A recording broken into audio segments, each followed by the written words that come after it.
selalu ya. Perkenalkan, nama saya Yosepin Octavia Wulandari. Saya mahasiswi dari Fakultas Ilmu Pendidikan, Program Studi Pendidikan Guru Anak Usia Dini, Universitas Pancasakti Bekasi, Kampus D.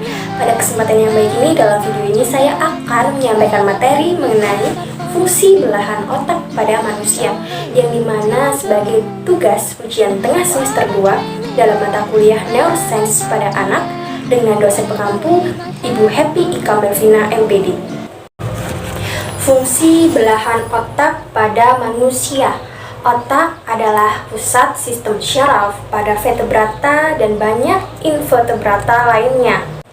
Otak manusia adalah struktur pusat pengaturan yang memiliki volume sekitar 1350 cc dan terdiri atas 100 juta sel syaraf atau neuron.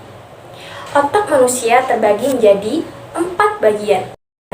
Yang pertama, cerebrum atau otak besar, dan yang kedua, cerebellum atau otak kecil, dan yang ketiga, brain system atau batang otak, dan yang terakhir, yang keempat, limbic system atau sistem limbik. Di samping otak manusia terbagi menjadi 4, otak manusia juga memiliki belahan otak atau hemisfer, yang mana terbagi menjadi 2, yaitu belahan otak kanan atau right hemisphere dan belahan otak kiri atau left hemisphere. Belahan otak kiri berfungsi dalam hal yang berhubungan dengan logika, rasio, menulis, membaca, berhitung, dan pusat matematika. Beberapa pakar menyebutkan bahwa otak kiri merupakan pusat intelligent quotient atau EQ, dan daya ingat otak bagian belahan kiri bersifat jangka pendek.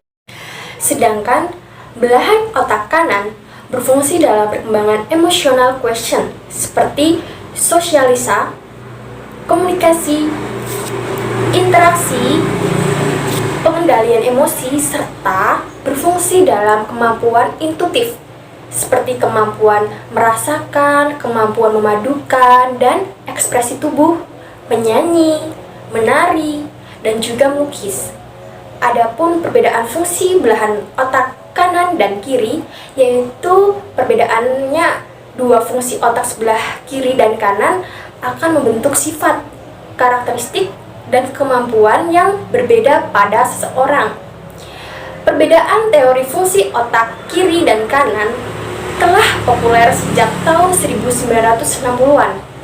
Dari hasil penelitian Roger Sprague, otak besar atau cerebrum, yang merupakan bagian terbesar dari otak manusia, adalah bagian yang memproses semua kegiatan intelektual seperti kemampuan berpikir, menalar, mengingat, membayangkan, serta merencanakan masa depan.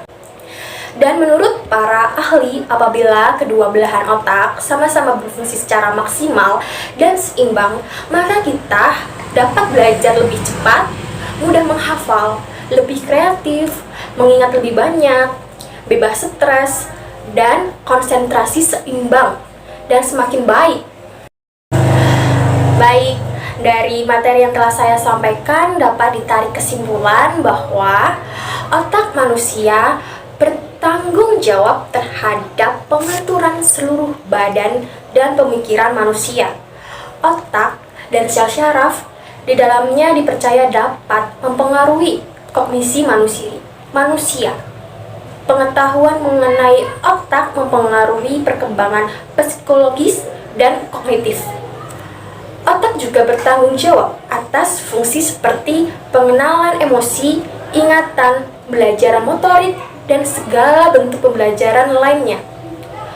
Otak dibagi menjadi 2 belahan, yaitu belahan otak kanan dan belahan otak kiri. Baik, sekian penyampaian materi mengenai fungsi belahan otak pada manusia yang saya sampaikan. Apabila masih banyak kurang lebihnya, saya mohon maaf. Sekian dan terima kasih. Semoga bermanfaat. Dadah.